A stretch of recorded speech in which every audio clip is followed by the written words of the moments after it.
دوستو، مارکسزم اور مذہب یہ ایک اہم ٹاپک ہے۔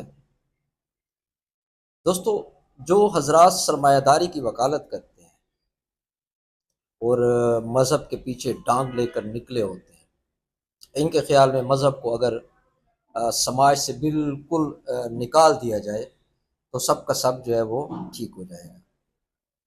جب مارکس نے اس بات کی طرف اشارہ کیا کہ سرمایہ داری کے خاتمے کے بغیر مذہب کو عام آدمی کی زندگی سے نکالنا کوئی معنی نہیں رکھتا، بلکہ مذہب ان کے لیے امید کا ایک سہارا بنا ہوتا ہے۔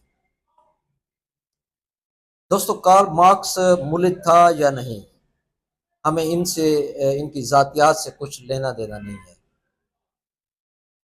وہ بات کرتے ہیں کہ مذہب سرمایہ داری کا بہترین ہتھیار ہے جس سے استحصال کیا جاتا رہا ہے۔ وہ ان ملحدین کے خلاف تھا جو مذہب کے ماننے والوں کے ساتھ بحث و مباحثہ میں اپنا وقت ضائع کرتے تھے، کیونکہ مذہب بے ساختہ حالات زندگی سے دوستوں پیدا ہوتا ہے، یعنی سرمایہ داری سے۔ اس لیے مذہب کے بارے میں شکایت کرنے کا کوئی فائدہ نہیں، بلکہ سرمایہ داری خود کو ختم کر دے یا سرمایہ داری کو ختم کر دے۔ مارکس خود کہہ رہا ہے کہ فلسفیوں نے صرف دنیا کی اب تک تشریح کی ہے، لیکن اصل بات یہ ہے کہ اس کو ہم نے بدلنا ہے۔ دوستو، مارکس نے مذہب کو طبقاتی معاشروں میں مخالف سماجی حالات کا نتیجہ سمجھا۔ مذہب اس لیے موجود ہے کہ یہ ایک سماجی ضرورت ہے جو سماجی ضروریات کو پورا کرتا ہے۔ ایک بہتر دنیا، ایک بہتر وقت، ایک بہتر جگہ کی ضرورت کو پیش کرتا ہے، لیکن اس دنیا کو بدلنے کے بجائے مذہب ایک اور دنیا کی حیثیت رکھتا ہے جہاں سب کچھ ٹھیک ہو جائے گا۔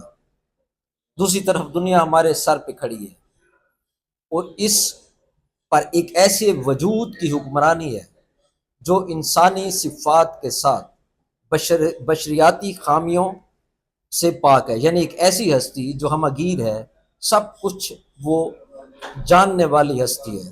دوستو، مارکس کے تناظر میں یا نظر میں خدا اور آسمان، جنت جہنم، الگ شکل میں انسان اور زمین سے زیادہ کچھ نہیں تھے۔ دوستو، انسانی طاقتیں الٹی سمت میں ہیں اور ہر ایک اعلیٰ صفات سے بیگانہ ہے، اپنی مرضی کو اس کے حکموں کی طرف بالکل موڑ دیتے ہیں، حالانکہ ہم ہی اس کے خالق ہوتے ہیں جو ہم حالات کی چکی میں جو پس رہے ہوتے ہیں۔ مارکس کا فلسفے سے تعلق روایتی نقطہ نظر سے ہٹ کر زیادہ پیچیدہ ہے۔ دوستو، مارکس کو فلسفے کے روایتی نقطہ نظر سے کوئی دلچسپی نہیں رہی تھی۔ دوستو، کچھ نہیں ہے کہ بجائے کچھ کیوں ہے، یہ زیادہ اہم ہے۔ دوستو، خیالات ایک خاص تاریخی وقت اور جگہ کے اندر واقع ہوتے ہیں، وہ مادی حالات سے نکلتے ہیں اور انہی کے مطابق ہوتے ہیں۔ انصاف کی کوئی فطرت نہیں ہوتی۔ پیداوار کے ایجنٹوں کے درمیان لین دین کا انصاف اس حقیقت پر منحصر ہے کہ یہ پیداواری تعلقات کے قدرتی نتائج کے طور پر پیدا ہوتے ہیں۔ وہ شکلیں جن میں یہ معاشی لین دین متعلقہ فریقوں کی جان بوجھ کر کی گئی کارروائیوں کے طور پر ظاہر ہوتا ہے۔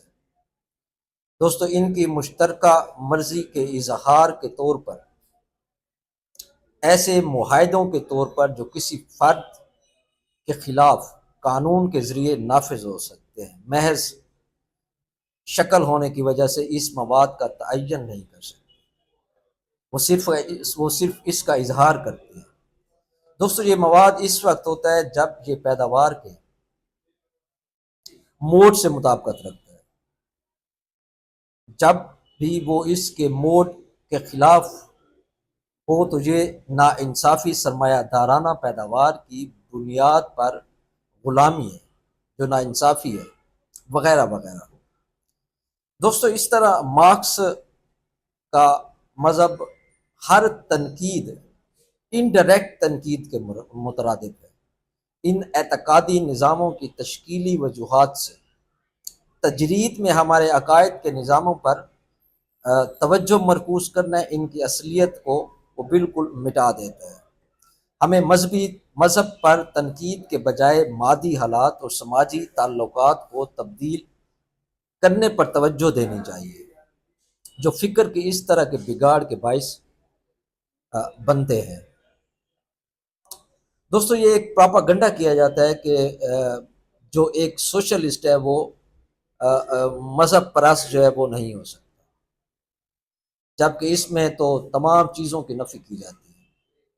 قومیت، لسانیت، فقہ برائیت، مذہبیت، ان تمام کو ایک سائٹ پہ رکھنا ہوتا ہے، اور آپ ایک ہی وقت میں آپ مذہبی بھی ہو سکتے ہیں اور مارکسٹ بھی ہو سکتے ہیں۔ آپ کو مارکسزم میں اس بات کی طرف کوئی نہیں روک رہا کہ آپ مذہب، اگر آپ مارکسٹ ہیں تو پھر آپ نے مذہب کی جو ہے وہ مذہب کو بالکل چھوڑ دینا ہے، یا اس کے خلاف آپ نے علم بغاوت بلند کر دینا ہے۔ یہ ایک پراپاگنڈا تھا جو ہمارے ہاں جب روس میں انقلاب آیا، ایک عظیم انقلاب رونما ہوا، تو اس کے رد عمل کے طور پر سرمایہ داری ممالک نے جب ان کا خاتمہ کرنے کے لیے پاکستان میں خاص کر ضیائی حکومت کو استعمال کیا، تو اس میں میڈیا کا بہت زیادہ کردار تھا۔